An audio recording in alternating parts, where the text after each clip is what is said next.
these new games on the horizon, Sekiro, Ghost of Tsushima, Neo 2, is as if they've forgotten the classics, the masterpieces.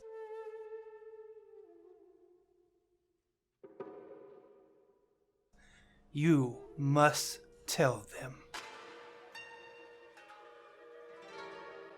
I agree.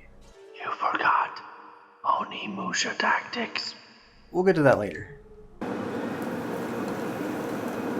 What are you doing? Nothing? Nerds.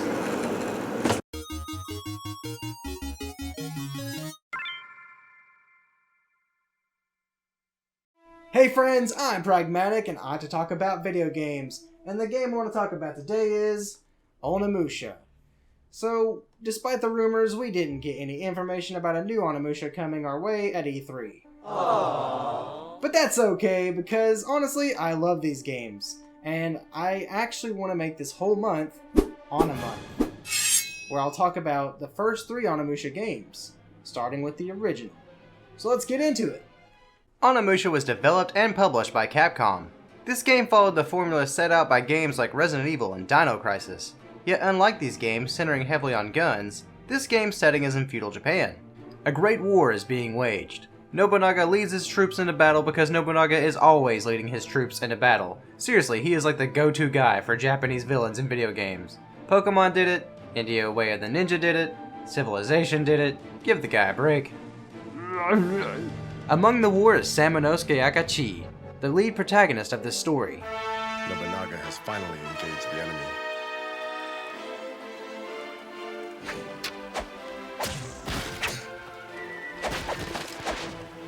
The battle is heavy, but it seems Nobunaga would be the victor.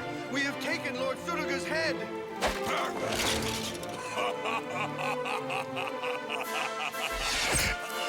If that didn't happen. And the story begins from there.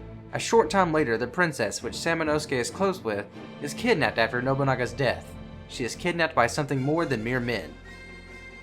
Samanosuke tries to locate the princess, only to be stopped by a league of demons. In his current state, he's no match for the opposing force, but in his defeat, he is visited by the Oni, a clan subverted by the demons.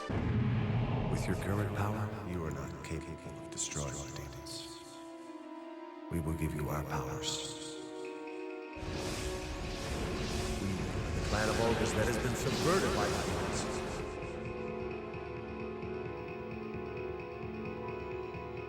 Samanosuke, defeat and seal their souls to your right hand. They bestow upon him a gauntlet that gives him their power. Now being strong enough to face them, Samanosuke makes his way to Gifu Castle, the center point of the game.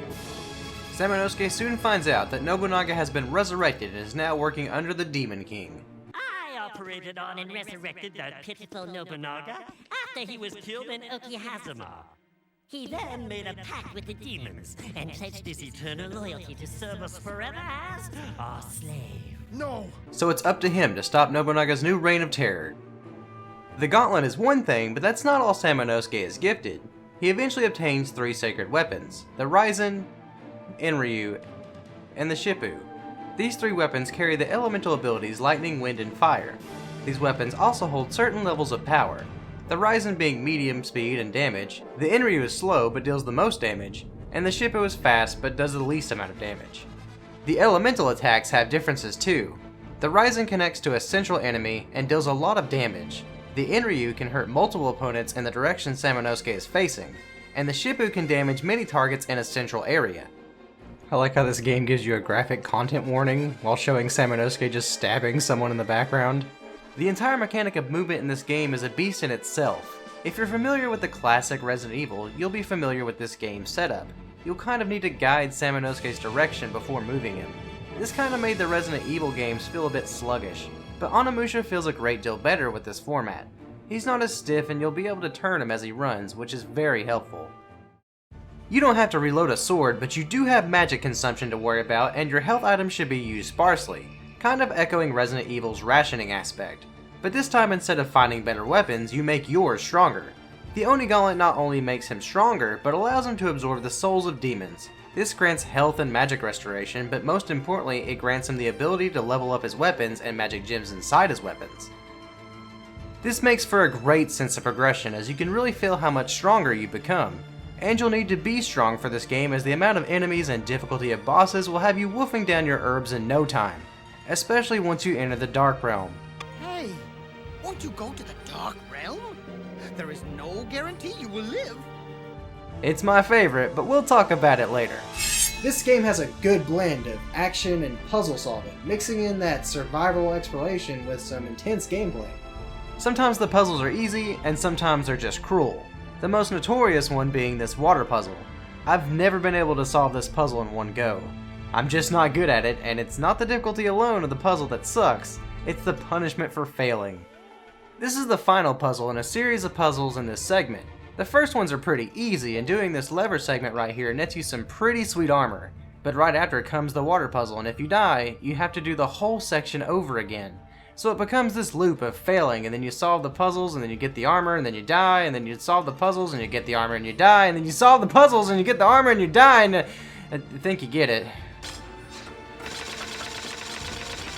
I recommend doing the unnecessary puzzles as well. They're fun little brain teasers that net you some really helpful items later on. Plus, they're just fun. Working your way through Gifu Castle will have you encountering some friends as well as some fiends. Especially this guy, and we gotta talk about this guy for a second. Are you? Wait. Can you be Samanosuke Akechi? Yes, you are. I cannot believe you are here of all places. I am a servant of the Oda clan. My name is Tokichiro Kinoshita. This man will eventually conquer the world under the name Hideyoshi Toyotomi. So this guy will eventually rule the world someday. Sounds like some pretty big information. We won't talk about this again in the video, because the game sure doesn't. It just kind of tells you this and doesn't mention it again, until the third game. Just seems so strange to me to leave in this surprisingly big detail and then just kind of not talk about it for the rest of the game. I see. However, I will not give up yet. We shall meet again.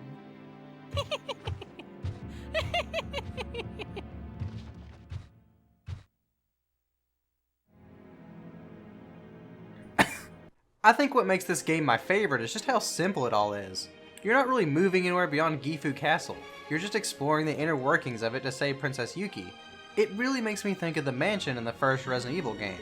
While you do explore all these strange areas in the game, you're always set in the central hub area.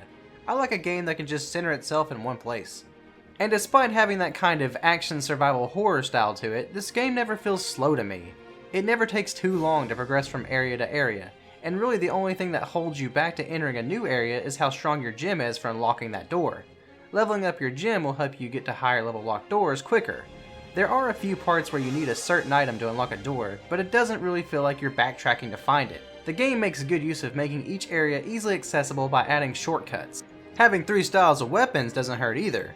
Each one has such a unique feel to it that it really gives enough variety to your playstyle. You'll question if you should go in fighting heavy with the Inryu, or if you need to go in a little quicker with the Ryzen or the Shippu. I never really feel like I hate using any of the weapons, which is something I can't say for the later installments. The greatest sense of diversity in the weapons you can get is when you enter the Dark Realm. The Dark Realm is my absolute favorite part of this game. I hope you come back alive. Shall we go? It's not mandatory, but you can take an enemy wave style challenge known as the Dark Realm. You'll fight floor after floor of enemies in varying threat levels. The deeper you go, the more items you can obtain. This challenge will deplete your magic and your healing items if you're not careful, so make sure you're prepared before you enter. But if you manage to enter the very bottom floor, you'll receive the best weapon in the game, which makes the final boss fight laughably easy, but with the difficulty of the Dark Realm, it's worth the reward. Onimusha released pretty early in the PS2's lifespan. Despite this, I can't really find too many things to gripe about. Just some mechanics that the game kinda didn't really need. The biggest problem I can think of is the camera angles. The camera keeps that fixed Resident Evil Silent Hill kind of angle. It's a little worse in this aspect as sometimes you can't see what's attacking you. I can't really give it credit as a horror element as this is more of a not being able to see something that's beating you to death as opposed to being subjected to the unknown. It's not really a bad thing, but the game does feel a little slower during the segments you have to play as Oyu. The challenge is much greater as she is easier to kill and even the most common enemy takes a while to beat. Still, it does serve as a good challenge, and even some of her moves rival Samanosuke's. Oyo is quite the warrior. If anything, this game makes good on having strong female roles. The bosses are unique, but a little generic. They don't have a big sense of development as they are just kind of set as challenges. This is improved upon in later games.